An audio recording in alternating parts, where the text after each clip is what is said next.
ഇസ്ലാമിക ചരിത്രത്തിൽ വേദനാജനകമായ ഒരു ആരോപണമുണ്ട്. പ്രവാചകൻ സല്ലല്ലാഹു അലൈഹി വസല്ലമയുടെ പത്നി ആയിഷ റളിയല്ലാഹു തആല അൻഹാക്ക് നേരെ ഒരു യാത്ര കഴിഞ്ഞ് തിരിച്ചു വരുമ്പോ ഒട്ടകപ്പുറത്തു നിന്നും ഇറങ്ങിപ്പോയ ഭാര്യ മഹദി ആയിഷ ബീവിയെ അള്ളാന്റെ ഹബീബ് കാണുന്നില്ല. തിരിച്ചു മദീനയിലെത്തിയപ്പം ഒട്ടകപ്പുറത്ത് ആയിഷ ബീവി ഇല്ല. മലമൂത്ര വിസർജനത്തിനും മാല നഷ്ടപ്പെട്ടതിനും തിരയാൻ വേണ്ടി പുറത്തേക്കിറങ്ങുന്ന ആയിഷ റളിയല്ലാഹു തആല അൻഹ തിരിച്ചു വന്നപ്പം പ്രവാചകനും ഒട്ടകവുമില്ല. കണ്ണീരോടെ സങ്കടപ്പെട്ടു നിൽക്കുമ്പോ പിൻഭാഗത്ത് യാത്രാ സംഘത്തോട് എന്തെങ്കിലും മറന്നുപോയാൽ അത് ശേഖരിക്കാൻ വേണ്ടി പറഞ്ഞയച്ച സഫ്വാൻ ഇബ്നു മുഅത്തൽ എന്ന സ്വഹാബി ഒട്ടകവുമായിട്ട് വരുന്നു. ഹബീബിന്റെ ഭാര്യയെ കണ്ടപ്പോ പേടിച്ചരണ്ട് മാറി നിന്ന് തന്റെ ഒട്ടകപ്പുറത്ത് ഹബീബിന്റെ ഭാര്യയെ കയറ്റി മദീനയിലേക്ക് എത്തിയപ്പം ഇന്നത്തെ നാട്ടുകാരിൽപ്പെട്ടവരെ പോലെയുള്ള ചില ഞരമ്പ് രോഗികൾ വാക്കുകൾ ഉച്ചരിച്ചു പറഞ്ഞു, രണ്ടാളും ഒത്തുകളിച്ചതാ, രണ്ടാളും ഒത്തുവന്നതാ, തീയില്ലാണ്ട് പുകണ്ടാവൂലോ, ഒരു കൈയടിച്ച ശബ്ദം ഉണ്ടാവൂലോ. ഇങ്ങനെയൊക്കെ വ്യാഖ്യാനിച്ചപ്പോ നബി തങ്ങൾ പോലും മാനസികമായി തകർന്നു. 3 മാസത്തിലധികം ഉറക്കം വരാതെ റസൂൽ കരയേണ്ടി വന്നു. ആയിഷ റളിയല്ലാഹു തആല അൻഹയും നെഞ്ചുപൊട്ടി ജീവിച്ചു. പ്രവാചകനെ സ്നേഹിച്ചിരുന്ന സഹാബാക്കൾ കരഞ്ഞു. റസൂലുള്ളാഹിനെ കുത്താൻ അവസരം കിട്ടിയ ശത്രുക്കൾ വല്ലാതെ ആഹ്ലാദിച്ചു. രണ്ടും ഈ സമൂഹത്തിൽ ഇന്നും നടക്കുന്നുണ്ട്. ആ സമയത്താണ് റബ്ബിന്റെ ആയത്തിറങ്ങുന്നത്. ഇത് തലക്കൗനഹു ബിഅൽസിനതികും, നിങ്ങൾക്ക് അങ്ങനെ ഒരു കള്ളവാർത്ത കിട്ടിയപ്പോ നിങ്ങളെ നാവ് കൊണ്ട് നിങ്ങളത് ഏറ്റെടുത്തു. വതഖൂലൂന ബിഅഫ്വാഹികും, നിങ്ങളുടെ വാക്കുകൊണ്ട് നിങ്ങളത് പറഞ്ഞു നടക്കുകയും ചെയ്തു. മാ ലൈസ ലക്കും ബിഹി ഇൽമുൻ, ഒരു വിവരവുമില്ലാത്ത കാര്യം, ഒരറിവുമില്ലാത്ത കാര്യം മനസ്സുകൊണ്ട് ഏറ്റെടുക്കുകയും നാവുകൊണ്ട് നിങ്ങളത് പ്രചരിപ്പിക്കുകയും ചെയ്തു. വതഹ്സബൂനഹു ഹയ്യിനൻ, നിങ്ങൾ കരുതുന്നുണ്ടോ ഉമ്മത്തെ നിങ്ങൾ ചെയ്തതൊരു ചെറിയ കാര്യമാണെന്ന് നിങ്ങൾ കരുതുന്നുണ്ടോ?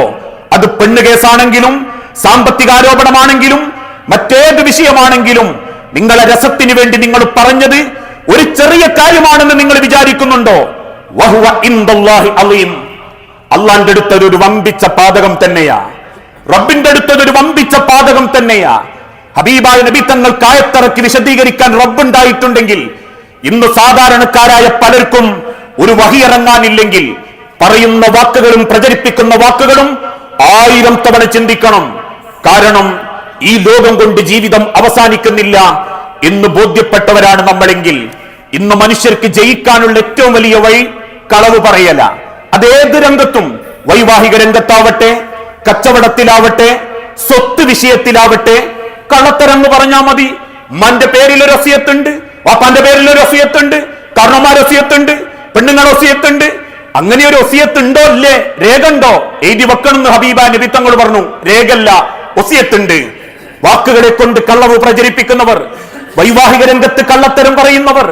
ഈ അടുത്ത ദിവസം അനുഭവത്തിലുണ്ടായ ഒരു വിഷയം, ഒരു പെൺകുട്ടിക്ക് വിവാഹം കഴിഞ്ഞു, 6 വർഷങ്ങൾ കഴിഞ്ഞു, കുടുംബത്തിൽ മറ്റൊരാളുമായിട്ട് ബന്ധം. ആ ബന്ധം കണ്ടതാവട്ടെ ഉമ്മ വിദേശത്തുള്ള ഭർത്താവിനെ ചെറുപ്പക്കാരനെ വിളിച്ചു വരുത്തി ആ പെൺകുട്ടിയെ ഗുണദോഷിച്ചു, കാര്യങ്ങൾ ബോധ്യപ്പെടുത്താൻ ശ്രമിച്ചു, ആരുമറിയാതെ പരിഹരിക്കാൻ ശ്രമിച്ചു. പക്ഷേ ദേഷ്യവും വാശിയും തലക്ക് പിടിച്ചപ്പോ പെൺമക്കളെ കൂട്ടിക്കൊണ്ടുപോയ പിന്നീട് ആ കുടുംബം അറിയുന്നത് ആ കുടുംബത്തിന്റെ പേര് ആണിന്റെയും കുടുംബത്തിന്റെയും നേരെ 6ഓളം കേസുകൾ, ഭവനവേതനം, ഗാർഹിക പീഡനം, സ്ത്രീധന ചോദ്യം. അവസാനം കണ്ണുനീരും പരിവട്ടവുമായി അസുഖബാധിതയായി ഉമ്മ എളുപ്പത്തിൽ അള്ളാന്റെ അടുത്തേക്ക് മടങ്ങി. കോടതികൾ കയറിയിറങ്ങിയ ആ സാധു ഉമ്മ തന്റെ മകൻ കെട്ടിയ പെണ്ണിനെ സ്നേഹിച്ചു എന്ന കാരണത്തിന്റെ പേരിൽ, ഒരു സ്ത്രീധനവും വാങ്ങാത്തതിന്റെ പേരിൽ, മോളെപ്പോലെ നോക്കിയതിന്റെ പേരിൽ അവസാനം നിത്യരോഗിയായി ആശുപത്രികൾ കയറിയിറങ്ങി, കോടതി കയറിയിറങ്ങി. ജീവിതത്തിന്റെ ഏതോ ഒരു നല്ല നിമിഷത്തിൽ ആ ഉമ്മ മരണപ്പെട്ടു. സ്വന്തം പെണ്ണ് ചതിച്ചപ്പോ തലക്കുമേലെ കേസ് 100,000 വന്നപ്പോ ആ ചെറുപ്പക്കാരന്റെ മാനസിക നിലതെറ്റി. ഇന്നും ആ ചെറുപ്പക്കാരന്റെ കൈ പിടിച്ച് കോടതി വരാന്തകളിൽ കയറിയിറങ്ങുമ്പോ പലരും ആവേശത്തോടെ പറയും, 50 ലക്ഷം ഞങ്ങൾ വാങ്ങിച്ചെടുത്തു, 150 പവന് ഞങ്ങൾ തിരിച്ചെടുത്തു വന്നു, വാങ്ങിക്കൊടുത്ത ബൈക്ക് അവനാന്റെ മുറ്റത്തുണ്ടച്ചു, വാങ്ങിക്കൊടുത്ത കാറ് ഞങ്ങൾ കൈക്കലാക്കി. ഒക്കെ ദുനിയാവിലുണ്ടാകും, എല്ലാം നേടും. കള്ളക്കേസ് പറഞ്ഞും വെട്ടിപ്പിടിച്ചും നാണക്കേടുണ്ടാക്കിയും എല്ലോ പെണ്ണിന്റെ ഭാഗത്ത് നിൽക്കും, ശരിയാ. പക്ഷേ ദുനിയാവിൽ ആരും 100 കൊല്ലം ജീവിക്കാമെന്നതൊന്നുമല്ല, ഒരു 200 കൊല്ലം ജീവിക്കാമെന്നൊന്നുമല്ല. വന്നിടത്തേക്ക് തന്നെ തിരിച്ചു പോകാനുള്ള ഒരു ആയുസേ ഉള്ളൂ. എനിക്കും ദുനിയാവെങ്കിൽ കളവുകളെ കൊണ്ട് മാത്രം ജയിക്കുന്ന കുടുംബങ്ങളുണ്ട്, കളവുകളെ കൊണ്ട് മാത്രം മത്സരിച്ചു കൊണ്ടിരിക്കുന്ന കുടുംബങ്ങളുണ്ട്. അതുകൊണ്ടാ ഏതൊരു കാര്യം കേട്ടാലും നമുക്ക് വേഗം വിധിക്കാനാ തീരുമാനം, ഏതൊരു കാര്യം കണ്ടാലും വേഗം വിധിച്ചെയ്താനും തീരുമാനങ്ങൾ പ്രചരിപ്പിക്കാനാ നമുക്ക് താല്പര്യം. അവരോടും റബ്ബ് ചോദിക്കുന്ന ഒരു ചോദ്യമുണ്ട്, വലൗല, എന്തുകൊണ്ട് മനുഷ്യരെ നിങ്ങളായില്ല, ഇത് സമയത്തുമോഹു കുൽത്തും മാ യകൂനു ലനാ, ഇങ്ങനെ ഒരു കള്ള വർത്താനം ആരൊക്കെ കുടുംബത്തിന്റെ നേരെ പറഞ്ഞിട്ടും വ്യക്തിയുടെ നേരെ പറഞ്ഞിട്ടും ഇതൊക്കെ കേൾക്കുമ്പോൾ നിങ്ങൾ എന്തേ ചിന്തിച്ചില്ല, എന്തേ നിങ്ങൾ ഇത് കേട്ടപ്പോ പറഞ്ഞില്ല? ഏത് നിലക്ക്? മാ യകൂനു ലനാ അൻ നതകല്ലമ ബിഹാദാ, നമ്മൾ ഇതിനെപ്പറ്റി സംസാരിക്കേണ്ടതല്ല, അതിന്റെ ഹക്കും ബാത്തിലും നമുക്ക് തെളിഞ്ഞിട്ടില്ല, നമുക്കറിയൂല. രണ്ടു ഭാഗത്തേക്കും കുറെ കക്ഷികളെയും സാക്ഷികളെയും ഒക്കെ തൊഴിലില്ലാത്ത ചില ആളുകൾ ഉണ്ടാക്കിക്കൊണ്ടുവരും, കോടതി കെട്ടിയിരുത്തിട്ട് അങ്ങോട്ടും ഇങ്ങോട്ടും ഒക്കെ പറയും. ഹക്കറിയാത്തൊരു വിഷയത്തിന്റെ പേരിൽ അത് ആരോപണമാണെങ്കിലും എന്താണെങ്കിലും ശരി, നമ്മൾ അതിനെപ്പറ്റി സംസാരിക്കണ്ട. കുടുംബം നല്ല നിലക്കാവുകയാണെ ആവട്ടെ, നല്ല നിലയിൽ പോവുകയാണെ പോകട്ടെ. എന്തുകൊണ്ട് നിങ്ങൾ പറഞ്ഞില്ല? സുബ്ഹാനക, റബ്ബെത്ര പരിശുദ്ധനാണെന്നറിയോ? ഹാദാ ബുഹ്താനുൻ അലീം, ഇതൊരു വമ്പിച്ച ആക്രമം തന്നെയാ. നിങ്ങൾ പറഞ്ഞതും ചെയ്തതും നമ്മളെ ഭാഷയിൽ ചെറുതാണെങ്കിലും ബുഹ്താനുൻ അലീം, ഒരു വമ്പിച്ച അക്രമമാ മനുഷ്യരെ. നിങ്ങളുടെ നാവ് കൊണ്ടും നിങ്ങളുടെ സംസാരം കൊണ്ടും എഴുത്തുകൊണ്ടും ആരോപണം കൊണ്ടും കള്ളപ്രചരണം കൊണ്ടും കള്ളക്കേസ് കൊണ്ടും നിങ്ങൾ ചെയ്തതൊക്കെ വമ്പിച്ച അക്രമമാണെന്ന് നാളെ പടച്ചോൻ നിങ്ങൾക്ക് ബോധ്യപ്പെടുത്തി തരും. അതുകൊണ്ടാ നമ്മൾ ഓരോരുത്തരും ഒരു വിഷയത്തിൽ ഇടപെടുമ്പോഴും സംസാരിക്കുന്ന സമയത്തും ഒരുപാട് തവണ ചിന്തിക്കണം. ഒരാൾ എന്തെങ്കിലും വേണ്ടാത്ത പറയാൻ വന്നാൽ പോലും നബിത്തങ്ങൾ എന്താ പറഞ്ഞത്? എനിക്ക് കേൾക്കണ്ട, കീലാവ കാല, കെട്ടാന്റെ മനസ്സിൽ നിൽക്കൂല, ഞാൻ ഒരാളോട് പറയേണ്ടി വരും. അത് കെട്ടിയോളോട് പറയുകയാണെങ്കിലും ശരി, ഒക്കെ ഒരാളോട് പറയേണ്ടി വരും. ഓള് പറഞ്ഞത് ഒരുത്തിനോടാണെങ്കിലും ഇതാരോടും പറയല്ലേ എന്ന് പറഞ്ഞാലും ഒക്കെ വേറെ ആരോടും പറയേണ്ടി വരും. കീലാവ കാല, എന്നോട് പറയല്ലേ, എനിക്ക് കേൾക്കണ്ട എന്ന് പറഞ്ഞ് എഴുന്നേറ്റ് പോയ സഹാബാക്കളുണ്ട്, ചെവിയും പൊത്തിപ്പിടിച്ചോടിയവരുണ്ട്. ഇന്നത്തെ കാലഘട്ടത്തിൽ സോഷ്യൽ മീഡിയ പ്ലാറ്റ്ഫോം നമ്മളെ മുൻപിൽ തുറന്നു വെക്കുമ്പോ പലതും പിന്നാലെ ചെറിയ ചെറിയ വാർത്തകളായി വരുമ്പോഴേക്കും ഒരുപാട് കുടുംബം നശിച്ചു പോയിട്ടുണ്ട്, ഒരുപാട് ആളുകൾ നെഞ്ചുപൊട്ടി കരയുന്നുണ്ട്, ഒരുപാട് കുടുംബങ്ങൾ കണ്ണീരുമായി നടക്കുന്നുണ്ട്. പല ആണുങ്ങളും കേസിന്റെ നൂലാമാലകളിൽപ്പെട്ട് അല്ലെങ്കിൽ സ്ത്രീകൾക്ക് മാത്രം അനുവദിക്കപ്പെടുന്ന ന്യായത്തിന്റെ പേരിൽ ഹൃദയം പൊട്ടി ജീവിക്കുന്നുണ്ട്. വരുമാനമില്ലാതെ കിടപ്പാടം പണയപ്പെടുത്തി കൊടുക്കേണ്ടി വന്നിട്ടുണ്ട്. ഇതൊക്കെ വാങ്ങിക്കൊണ്ടുപോയി തിന്നുന്നോലുണ്ട്. അവനാന്റെ സ്വർഗത്തിനും സ്വപ്നത്തിനും അനുസരിച്ച് ദുനിയാവിലെ ജീവിതം വെട്ടിപ്പിടിക്കുന്നവരുമുണ്ടെങ്കിൽ എല്ലാറ്റിനും ഒരു അവസാനമുണ്ട്. ശ്വാസം നിലയ്ക്കുന്ന അന്ന് ചെയ്തതിനും പറഞ്ഞതിനും പ്രചരിപ്പിച്ചതിനുമൊക്കെ പടച്ചോൻ കൂലി നോക്കുമ്പോ അത് ഈ ദുനിയാവിൽ 10-60 കൊല്ലം പറഞ്ഞതും വെട്ടിപ്പിടിച്ചതും മതിയാവാതെ വരും. അള്ളാന്റെ മണ്ണിലൊന്ന് നീണ്ടു നിവർന്ന് സമാധാനത്തോടെ കിടക്കാൻ ആ തിരിച്ചറിവുള്ള ഒരു മുഅ്മിനാണെങ്കിൽ ഒരു വാക്ക് പറയുമ്പോഴും ഒരു സോഷ്യൽ മീഡിയയിൽ വിരലുകൾ ഉപയോഗിക്കുമ്പോഴും 1000 തവണ ചിന്തിക്കണം, എനിക്ക് ഉപകാരമുള്ളതിനാണോ ഉപകാരമില്ലാത്തതിനാണോ ഞാൻ എന്റെ പൈസ കളയുന്നത്, എന്റെ സമയം കളയുന്നത് എന്ന്. ആ തിരിച്ചറിവോടെ ജീവിതത്തെ ചിട്ടപ്പെടുത്തുന്ന യഥാർത്ഥ മുഅ്മിനീങ്ങളിൽ അള്ളാഹു നമ്മളെ എല്ലാവരെയും ഉൾപ്പെടുത്തി അനുഗ്രഹിക്കുമാറാകട്ടെ.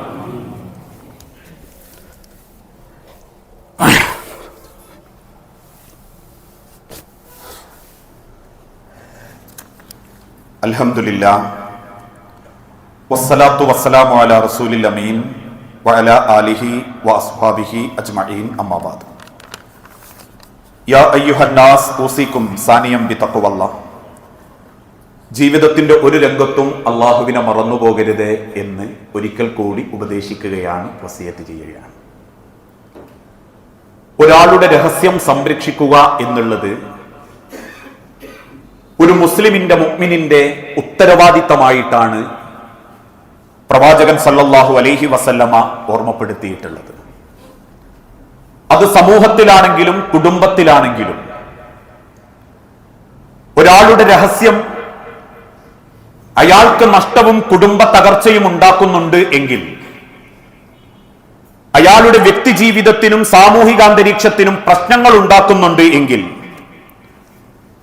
നിങ്ങളത് രഹസ്യം മറച്ചു വെക്കണമെന്നും അത് ആ വ്യക്തിയോട് നിങ്ങൾ ചെയ്യുന്ന മര്യാദയാണെന്നും നബി സല്ലല്ലാഹു അലൈഹി വസല്ലമ ഓർമ്മപ്പെടുത്തി. ഇതിന്റെ വിശദീകരണത്തിൽ ഉലമാക്കൾ അത് കൃത്യമായി രേഖപ്പെടുത്തി. ചില തെറ്റുകൾ അപ്രതീക്ഷിതമായിരിക്കും. ചെയ്യണം എന്ന് കരുതിയിട്ടാവില്ല ചില ആളുകൾ ചില കാര്യങ്ങൾ ചെയ്തു പോകുന്നത്. നമ്മളൊക്കെ പറയാറില്ലേ, നാവും വന്നങ്ങ് വിട്ടുപോയതാ, പറഞ്ഞുപോയതാ, ഞാൻ വിചാരിച്ചതല്ല പിന്നെ അവിടെ നടന്ന്. ഇതൊക്കെ പറയുന്ന സമയത്തും നമുക്കും അവർക്കും ബോധ്യപ്പെടും ചില തെറ്റുകൾ അപ്രതീക്ഷിതമാണ്. അതുകൊണ്ട് തന്നെയാണ് വ്യഭിചാരത്തെ പറ്റി വിശദീകരിച്ച സമയത്ത് പോലും 4 സാക്ഷികൾ വേണം. ഇന്ന് ചില ലഘൂകരണ മനസ്സുള്ള ആളുകൾ ചോദിക്കും, 4 ആള് കാണെ ആരോ ഇത് ചെയ്യോ? 4 ആണുങ്ങളാവണം. ഇന്ന് ആരോപണത്തിന്റെ പിന്നിലുള്ളത് മുഴുവനും ആരായിരിക്കും? സ്ത്രീകളായിരിക്കും. ഞാൻ ആക്ഷേപിക്കല്ല. പെണ്ണുങ്ങളെ മനസ്സ് തോന്നി, പെണ്ണുങ്ങളത് വിയാപ്പനോട് പറഞ്ഞു, വിയാപ്പ അത് കൂട്ടുകാരനോട് പറഞ്ഞു, ഓല് 4 ആണുങ്ങളായ പോരാ. 4 ആണുങ്ങൾ നേർക്ക് നേരെ ആ തെറ്റ് കാണണം. 4 പേരും ഒരുമിച്ച് കാണണം. ഒരാൾ ഇന്നലെ കണ്ടു, ഒരാൾ ഒരാഴ്ച കഴിഞ്ഞിട്ട് കണ്ടു, പോരാ. 4 പേരും ഒരുമിച്ച് ഒരേ സ്ഥലത്ത് ആ തെറ്റ് കണ്ടിട്ടുണ്ടെങ്കിൽ നബി തങ്ങൾ ഓർമ്മപ്പെടുത്തി, അതിനർത്ഥം അച്ചങ്ങയ്ക്ക് ഇതൊരു ഏർപ്പാടാണ്, ഓക്കൂതൊരു ഏർപ്പാടാണെന്ന. അവനങ്ങൾ വിധിച്ചോ, അവനങ്ങൾ ശിക്ഷിച്ചോ. അതല്ലാതെ മനുഷ്യന്റെ നഫ്സിലുണ്ടാകുന്ന ചില തിന്മകളോടുള്ള സാമീപ്യം കൊണ്ട് അപ്രതീക്ഷിതമായി സംഭവിച്ചു പോകുന്ന തെറ്റുകളാണെങ്കിൽ 4 സാക്ഷികൾ ഉണ്ടെങ്കിൽ മാത്രമേ നിങ്ങൾ അവരെ വിധിക്കാൻ പാടുള്ളൂ. എന്നിട്ട് തിരുദൂതൻ ഓർമ്മപ്പെടുത്തി, മൻ സതറ മുസ്ലിമൻ, ഇസ്ലാമിൽ എറിഞ്ഞു കൊല്ലണം, അതല്ലെങ്കിൽ അങ്ങനെ ചെയ്യണം, കയ്യുവെട്ടണം, തലവെട്ടണം എന്നൊക്കെ പറയുമ്പോ തന്നെ മാനുഷിക പരിഗണന വെച്ചിട്ട് റസൂലുള്ള പറയുന്ന ഒരു വാക്കുണ്ട്, മൻ സതറ മുസ്ലിമൻ. നിങ്ങളൊരു മുസ്ലിമിന്റെ രഹസ്യം പരസ്യമാക്കാതെ രഹസ്യമാക്കി വെക്കുകയാണെങ്കിൽ അതുകൊണ്ട് നിങ്ങൾക്ക് ലാഭമേ ഉള്ളൂ. ഓന്റെ കുടുംബം കഴിച്ചിലായി പോകും, ഓന്റെ സാമ്പത്തിക രംഗം കഴിച്ചിലായി പോകും, അല്ലെങ്കിൽ ഓന്റെ മക്കൾ നാണക്കേടുന്ന് ഒഴിവായി കിട്ടും, ഓന്റെ ഭാര്യ രക്ഷപ്പെടും എന്നുള്ള ഒരർത്ഥത്തിൽ ആ നിലക്ക് നിങ്ങൾക്കതൊരു മറച്ചു വെക്കണമെന്ന് തോന്നിയാൽ സതറഹുല്ലാഹു ഫിദ്ദുനിയ വൽ ആഖിറ, അള്ളാഹു നിങ്ങളുടെ പാപങ്ങളും നിങ്ങളെ ചെയ്തികളും ദുനിയാവിലും ആഖിറത്തിലും മറച്ചിരും.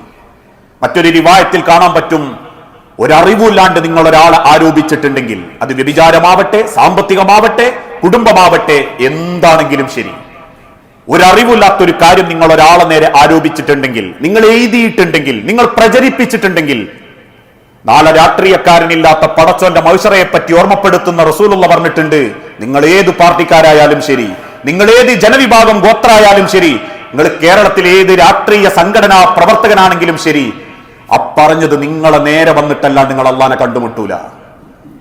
ആ ആരോപണം നിങ്ങളെ നേരെ വന്നിട്ടല്ലാതെ, സഹാബത്ത് ചോദിച്ച റസൂലേ, അല്ലെങ്കിൽ നിങ്ങളെ കുടുംബം അതിന്റെ ഉത്തരവാദിത്തത്തിലേക്ക് പെടും. നിങ്ങളെ മക്കളിലൂടെയോ നിങ്ങളുടെ തലമുറയിലൂടെയോ നിങ്ങൾ അത് അനുഭവിക്കേണ്ടി വരും. അതുകൊണ്ട് പറയുന്ന വാക്കുകളൊക്കെ സൂക്ഷിച്ചുപയോഗിക്കണം. അവനാന്റെ കൈമൽ റീചാർജ് ചെയ്യുന്ന 299 റുപ്യന്റെ GB ഉണ്ട് എന്ന് കരുതി ആരെ പച്ചിറച്ചി തിന്നാന്ന് വിചാരിക്കരുത്, ആരുടെ സ്വകാര്യതയിലേക്ക് ഒളിഞ്ഞു നോക്കാന്ന് വിചാരിക്കരുത്, ആരെ വൃത്തികേടും കണ്ടു രസിക്കാമെന്ന് വിചാരിക്കരുത്. കാരണം ഒരു അശ്ലീലത പ്രചരിക്കരുത് എന്ന് ആഗ്രഹിക്കുന്നവനാണ് മുഅ്മിൻ. ഒരു അശ്ലീലത പ്രചരിക്കരുത്. വിശുദ്ധ ഖുർആനിലൂടെ അല്ലാഹു തആല ഓർമ്മപ്പെടുത്തിയ കാര്യം, ഇന്നല്ലദീന യുഹിബ്ബൂന, തീർച്ചയായും അവർ ഇഷ്ടപ്പെടുന്നു, അൻ തശിഅൽ ഫാഹിഷത, അശ്ലീലത പ്രചരിക്കാൻ, മ്ലേച്ഛത പ്രചരിക്കാൻ അവർ ഇഷ്ടപ്പെടുന്നുണ്ടെങ്കിൽ, വല്ലദീന ഫില്ലദീന ആമനു, അതും വിശ്വാസികൾക്കിടയിൽ, ലഹും അദാബുൻ അലീം, അവർക്ക് വമ്പിച്ച ശിക്ഷയുണ്ട്, അവർക്ക് വമ്പിച്ച ശിക്ഷയുണ്ട്. അശ്ലീലത ചെയ്തവനേക്കാൾ ശിക്ഷ 4 ആളുകളെ അറിയിച്ച് കയ്യടി വാങ്ങാൻ നിൽക്കുന്നവനായിരിക്കും. ഫിദ്ദുനിയ വൽ ആഖിറ, അവർക്ക് ദുനിയാവിലും കിട്ടും ആഖിറത്തിലും കിട്ടും. ചെയ്തോ അവൻ പഠിച്ചവനോട് തൗബ ചെയ്ത് പറ്റിപ്പോയി റബ്ബേ, ഇനി അതിലേക്ക് എന്നെ കൊണ്ടുവല്ലേ എന്ന് പറഞ്ഞാൽ ഓന്റെ താടെ തീർന്നേക്കാം, അല്ലാഹു അഅലം. എന്നാൽ അത് കിട്ടിയ നേരത്തിന് വർഷങ്ങളോളം എടുത്തലക്കുന്നവനും എഴുതി വിടുന്നവനും കുടുംബത്തിൽ ആ ഒരു ചൊയ വെച്ച് സംസാരിക്കുന്നവനും കിട്ടുന്നിടത്തിലൊന്ന് കളിയാക്കുന്നവനും രസിക്കുന്നവനൊക്കെ തക്കത്തിനും രസത്തിനും പറയുന്നവരൊക്കെ ആലോചിച്ചോളൂ, ദുനിയാവിലും കിട്ടും ആഖിറത്തിലും കിട്ടും. അതവനാന്റെ നേരെ വന്നിട്ടെങ്ങൾ അള്ളാനെ കണ്ടുമുട്ടുന്ന. അതുകൊണ്ട് സൂക്ഷിക്കണം പ്രിയപ്പെട്ടവരെ. എന്ത് തോന്നിയാസം എഴുതി വിടാൻ പറ്റുന്ന ഒരു ലോകാണ്, എന്ത് വിവരക്കേടുകളും പ്രചരിപ്പിക്കാൻ പറ്റുന്ന ഒരു ലോകാണ് സോഷ്യൽ മീഡിയ ലോകം. അതുകൊണ്ട് ഓരോരുത്തരുടെയും ഹൃദയത്തിൽ നമ്മൾ ഉണ്ടാക്കുന്ന മുറിവിന്റെ ആഴം പോലും നമുക്ക് പറയാൻ പറ്റൂല. അതൊരു വാക്കാണെങ്കിലും പ്രയോഗമാണെങ്കിലും ആ നിരക്കുള്ള പ്രാങ്കാണെങ്കിലും ശരി, നാളെ പടച്ചോന്റെ അടുത്ത് നമ്മൾ ഇതൊക്കെ മറ്റുള്ളവർ കൊണ്ടുവന്ന് കണ്ട് നിസ്സഹായതയോടെ പടച്ചോന്റെ മൗശറയിൽ വിരൽ കടിക്കേണ്ടി ഗതികേട് വരാതിരിക്കണമെങ്കിൽ അവനാന്റെ പ്രവർത്തനത്തിലൊക്കെ ഒരു സൂക്ഷ്മതയും അവനാന്റെ നാവിലൊക്കെ ഒരു ഭക്തിയും കൊണ്ടുവരാൻ പറ്റണം. ആ തിരിച്ചറിവുള്ള യഥാർത്ഥ മുഅ്മിനീങ്ങളിൽ അള്ളാഹു നമ്മളെല്ലാവരെയും ഉൾപ്പെടുത്തി അനുഗ്രഹിക്കുമാറാകട്ടെ. റബ്ബെ, അറിഞ്ഞുമറിയാതെയും ഒരുപാട് അബദ്ധങ്ങൾ പറ്റിപ്പോകുന്നുണ്ട് നാഥ. എല്ലാം വിട്ടുപുറത്തു മാപ്പാക്കി നിന്റെ സ്വർഗത്തിൽ ഇതേ രൂപത്തിൽ നീ ഞങ്ങളെ ഒരുമിപ്പിച്ചു കൂട്ടാനമേ. നാഥ, മക്കളില്ലാതെ പരീക്ഷിക്കപ്പെടുന്ന ഇണകൾക്ക് മക്കളെന്ന അനുഗ്രഹം നൽകി ഓരോ കുടുംബങ്ങളോടും നീ കാരുണ്യം കാണിക്കണമേ. റബ്ബെ, മരണപ്പെട്ടു പോയ സഹോദരി സഹോദരന്മാർ, മാതാപിതാക്കൾ, മക്കൾ, ഭാര്യമാർ, ഭർത്താക്കന്മാർ എല്ലാവരുടെയും ഖബർ നീ വിശാലമാക്കുകയും നിന്റെ സ്വർഗത്തിൽ ഓരോരുത്തർക്കും സ്ഥാനം നൽകി ഖബർ ജീവിതം ധന്യമാക്കി കൊടുക്കുകയും ചെയ്യുമാറാകണേ. അള്ളാഹുവേ, ഈ ലോകത്ത് നന്മയുള്ള നാവിന്റെയും പ്രവർത്തനത്തിന്റെയും ഉടമകളായി ജീവിച്ചു മരിക്കാൻ ഞങ്ങൾക്ക് ഓരോരുത്തർക്കും നീ തൗഫീക്ക് നൽകണമേ. അല്ലാഹുമ്മ ഗ്ഫിർ ലിൽ മുഅ്മിനീന വൽ മുഅ്മിനാത്ത് അൽ മുസ്ലിമീന വൽ മുസ്ലിമാത്ത് അൽഅഹ്യാഉ മിൻഹും വൽ അംവാത്ത് ഇന്നക മുജീബുദ് ദഅവാതി യാ ഖാദിയൽ ഹാജാത്ത്. അല്ലാഹുമ്മ അഇസ്സൽ ഇസ്ലാമ വൽ മുസ്ലിമീൻ വദിൽ അശ്ശിർക വൽ മുശ്രികീൻ. അല്ലാഹുമ്മ അജിർനാ മിനൻ നാർ. അല്ലാഹുമ്മ അജിർനാ മിനൻ നാർ. അല്ലാഹുമ്മ അജിർനാ മിനൻ നാർ. റബ്ബെ, പ്രാർത്ഥിക്കണമെന്ന് വസിയത്ത് തന്നവരുണ്ട്. അങ്ങേയറ്റം പരീക്ഷിക്കപ്പെട്ട രോഗവുമായി ജീവിക്കുന്നവർ, എന്താണോ റബ്ബെ അവർക്ക് ഏറ്റവും ഹൈറായത്, ആ ഹൈറായതിലേക്ക് ഒരു സമാധാനം എല്ലാ രോഗികൾക്കും നീ നൽകണമേ. സാമ്പത്തിക ബാധ്യതയിലും കടബാധ്യതയിലും പെട്ട് ഏറെ പ്രയാസം അനുഭവിക്കുന്നവരുണ്ട് നാഥ. ഹലാലായ നിലക്ക് ബാധ്യതകളില്ലാതെ ജീവിച്ചു മരിക്കാൻ ഓരോരുത്തർക്കും തൗഫീക്ക് നൽകണമേ.